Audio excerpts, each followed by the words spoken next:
What is up, YouTube? Welcome back to another video with the Yacht Club. Today I'm going to be talking to you guys about how to trade for beginners. So everything from do's and don'ts in trade lobbies, how to figure out how much an item is actually worth, if it will go up, if it will go down, if it's a bad item, a good item, and everything in between. If you guys enjoyed the video, make sure to give it a thumbs up, comment down below what your favorite part was, and hit that subscribe button for me, and I'll see you guys very soon.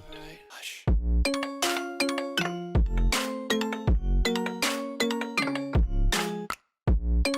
Alright, so today we're going to be talking about a few different things when it comes to trading. Now, the first thing for beginners, I'm going to show you guys exactly how to do a physical trade. So there's two ways that you can go about trading.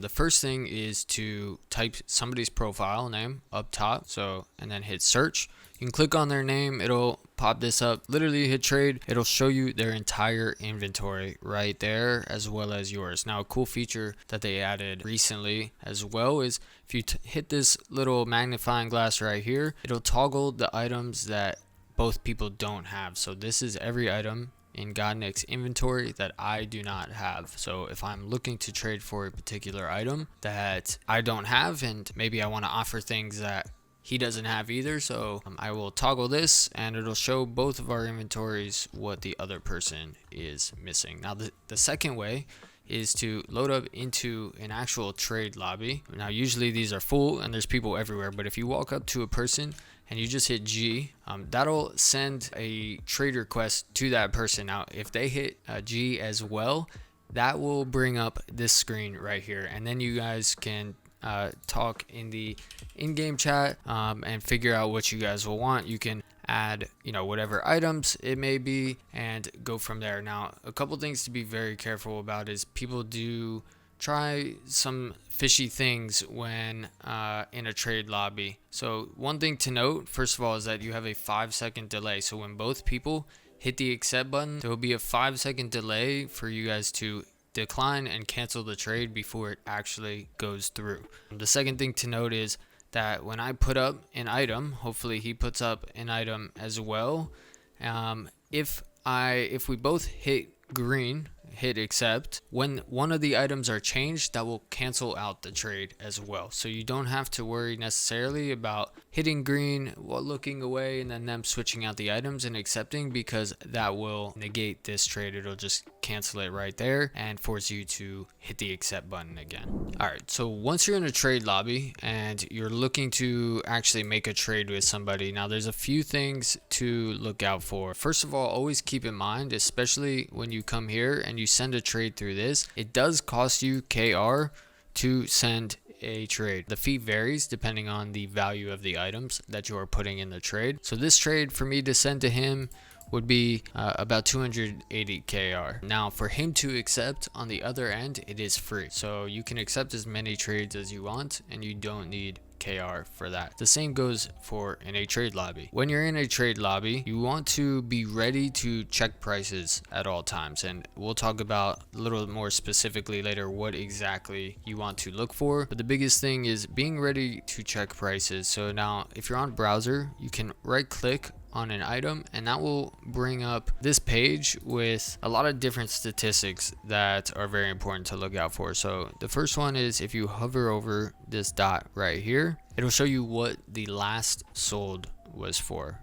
So this item last sold for $53,499. Now it's lowest on the market. You can either look at this red right here, or sometimes it's not completely accurate, so you can do a search like this as well, and it'll show you the lowest on the market. Now these are all available for purchase. Lowest right now is $54.99, which is just a K above what the last sold was for. So I would probably go in between on this one and just say a flat 54K for alter. Now when somebody puts up items, you want to make sure you have enough time to check it. So what I usually do is I will tell them, 1 sec please, I am doing some math, is what I will usually write to the person, just so they know that I'm actually adding up the items that they put up so I can see what they are worth and what they go for. So this one is 14.7K, lowest on the market's 15.9, so I'll probably say about 15K for that one. Go back here and always know the values of your item. Obviously, make sure you know exactly what you are trading your item for before going into a trade. So this item is about 63k. So his offer is pretty stonks, as we would call it. It's profit. If you do the math, we said about 54 for this one, and we said about 15 for this one. So a little bit more than this item. So this is a trade that I would probably make if I was looking to trade my rainbow knife. All right, so now you know how to actually make the physical trade. You know how to send a trade to somebody. Accepting them is the same way. You'll just go to your trades and your incoming offers will be right here. So it's pretty simple how to send and accept trades. Now, what to look out for. There's a couple different things, some do's and don'ts when it comes to trading that you really want to be aware of as well. The biggest thing, like I mentioned before, is knowing the values of your items first and foremost. If you don't know the value of your items, it's going to be very difficult to make a fair trade with you, or for you to get a fair trade out of whatever you're looking for. Another thing is learn what items are hot and what items are not. So spend time in Krunker discords. I will link the Krunker market and trading discord below in the description. Make sure you are paying attention to those things. Know what items people really want and people are going out of their way to trade for. Certain items are dead items. They are decreasing in value every day because people just simply don't want them or don't like them anymore. They're outdated, whatever the reason may be. So make sure you know what items are hot and what items are not as well, because that will really help you and help you leverage a trade specific item that you want. So a couple other things to note. If you want a specific item, so I'm going to get back into a trade with Nick here, okay? If you are trying to upgrade an item, it's always important to keep in mind you must overpay a little bit. So if I say, hey, baller SMG, it's always important. So I'm going to ask how much for it, and he's gonna tell me a value, whatever value he's gonna tell me. Remember, I don't want to necessarily trade my contras for this. I'm trying to upgrade for the baller SMG. So he said he's gonna look at last sold. I'm going to do the same thing just like we did earlier. It says 14.7. we said, so he says 14.7k. So I'm going to look at my items. Maybe I'll give him a die. So this last sold for 13.2k. So I will throw this up as well. Then I'm going to give him a few relics to overpay as well. This one, so we said 13.2. This one's about 1.6. So we'll put that about 14.8 right there. And I'm even going to give him a little bit more just to make it really worth his while. We'll throw this lunar AK on top as well. That's another 1.7k. So we're looking at about 16k for the baller SMG, which again, I'm upgrading. So if he's gonna want it to be worth it, this may not even be worth it for him with only about 1.3k overpay. He says it's a down trade, but you are overpaying. I'll take that. So there you go. If you overpay a little bit, they are more willing to downgrade their items, and that is the best way to really build up your inventory from the bottom up. The items that are a higher rarity are always more worth than the lower one. So a contraband, no matter what item it is, will always be more valuable to people than a random relic will be, no matter what it may be. Okay, the last thing you guys need to look out for is boosted items. Now this happens from time to time where you will come across a specific item that people have sold for much higher than what the value is actually worth, so that the value will look a lot higher than what it actually is. Now sometimes it'll happen with smaller items like this, but it can also happen with relics, contras, any item. It doesn't matter. So now you'll see the estimated value of this item says 1.4k. This is a purple sniper with about 26k units in circulation. So there's no way that it's actually worth 1.4k. So now if you click on the item, this is why you need to do your research. Don't go off of estimated values ever.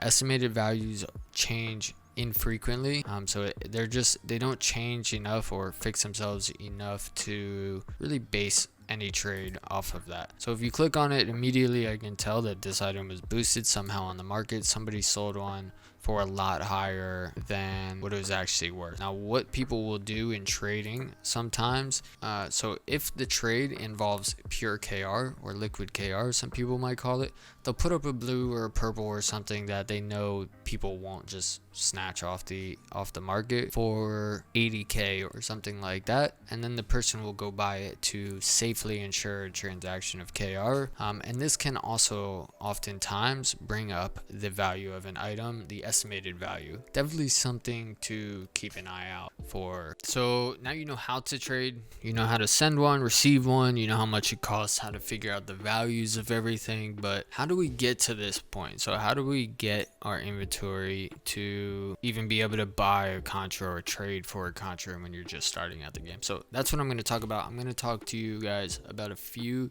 different ways that you can earn free items, earn KR, different things like that. So the first thing I'm going to talk about is Twitch. A lot of streamers on here do giveaways, different things like that. You can scroll through the Twitch category. There is a ton of great content creators to watch, and a lot of them will do giveaways from time to time of either KR, different items, whatever it may be. A couple do's and don'ts for that. Don't go into any stream begging for a giveaway. That just makes the streamer want to do a giveaway even less. Okay, just go in, get to know the streamer, introduce yourself, and hang out and chat. Eventually they're going to do a giveaway for the people who are truly there.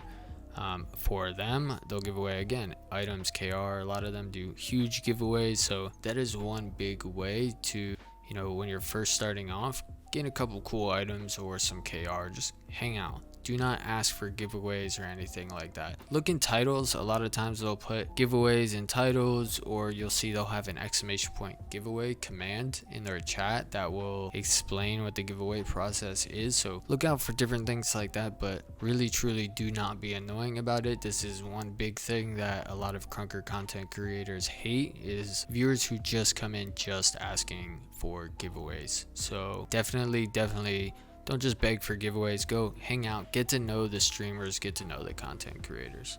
Alright, another great way to build up your inventory. This one is a little bit of a grind, but if you are a grinder, this one is perfect for you. So there's multiple ways that you can do this. Now, first of all, literally just grinding pubs as normal, you will gain KR. Now, you can get up to 30 KR per game with a 3000 score without premium or anything. Now, if you buy premium in the shop, that'll give you a little bit of a boost, and then you can earn up to 40 KR per game for this one. All right, so another way that you can really grind out KR is by challenge mode. So if you go into your settings and you either search challenge mode or go under controls, your challenge mode will be right here, and turn that on. What that's going to do is put your health at half HP with no regen, no matter what class you are using, but you get 50% more KR from that. So it's a good way to grind out KR for a couple hours. So if you have premium and challenge mode on, I think you get upwards of 50 to 60 KR per game if you do get, the 3,000 to 4,000 points or more. This is a really good way to just straight grind pure KR. From there, you want to go into the marketplace, and what I usually do when I'm trying to do this is search for relics. So just search relics, make sure it's on lowest price, and find some cool cheap relics to purchase. Now these, you can see they range from about 800 to about 1500 KR. Now these are perfect for starting out and building up your inventory. You can easily grind about 2000 KR in a day or two, and then from there just continuously buy cheap relics. And the more relics you have, you can then put together an offer to, again, like we talked about earlier, overpay for a contra. So if you have 10 relics and they equal almost 20k or something like that, somebody might take that for like a 15 to 17k contra or something like that. Okay, now the third way to gain items, now this takes grinding KR, again you have to have KR for this, is spins. Now this is some of the most exciting parts of Krunker, is spins, and everybody loves to see spins. So if you click on the spin that you're looking to do, it will show you your percentages and your chances of getting those items. Now, what most people will do is the heroic spins. Now, these cost 500 KR, and usually there is a point, I think it's 0.01% chance of spinning an unobtainable, which will be back in season 4. Now, these cost, like I said, 500 KR. We'll do a spin real quick to show you. And this will give you an item, whatever it lands on. Now, you take a risk by doing spins here because, like this item, for example, if you click this green mark right here, this item's only worth about 160 KR. So, unfortunately, you know, I lost a couple hundred KR by spinning for 500. Now, if it does land on relic, you definitely made profit. It just depends on how much. And if it lands on contra, most contras are 10 plus K. So, you know, that's when people get most excited is landing on the contrabands, because you've definitely made a lot of profit and gotten a good item if it lands on the contraband. Alright, so now you know how to trade. Here's some last minute do's and don'ts just to keep in mind, some things we discussed in this video when you're going out trying to build your inventory and trying to trade. The biggest do's are know the value of your items. Make sure to do research, look into the market, look at what items are hot and what items are not. Have patience, whether it be in a trade lobby, in a trade with somebody, or waiting for the value of an item to rise. Have patience when it comes to trading. Be active members of a Twitch chat or YouTube channel. This goes to one of the don'ts. Don't just ask for free stuff or for free giveaways or for anything like that. Be active members of that Twitch chat, of that YouTube channel, of that community, and giveaways will come and they will happen. Giveaways are everywhere in the Krunker community. So as long as you're not being annoying and just asking for free stuff all the time, you will have an opportunity to enter a ton of giveaways. And make sure to grind KR. Just use challenge mode or whatever you need to use. Grind that KR so you can buy items off the market to trade with. That is the best way of going about it. Don't ask for free stuff. This is a big one as well. Don't assume an item is worth less just because somebody has a duplicate of it. So a lot of times I'll see people will go into somebody's profile or in a trade lobby, they'll say, well, you have 2, so the second one should way cheaper. It's not how it works. Just because somebody has 2 doesn't bring the value down, doesn't make it worth any less. In a trade, also in a trade lobby, I see this often where people will just write offer. Try to avoid just saying offer. This goes to knowing the values of your items, okay? So instead of just saying offer, you should know the value that you want for your item, and you should tell them that. So if it's a Rain AK and you want 200k for it, tell them you want 200k, and just instead of just putting the Rain AK up and saying offer. Nobody likes to trade like that, and it's just not productive. I hope you all enjoyed the video. Appreciate you guys for watching, and I will see you guys next time.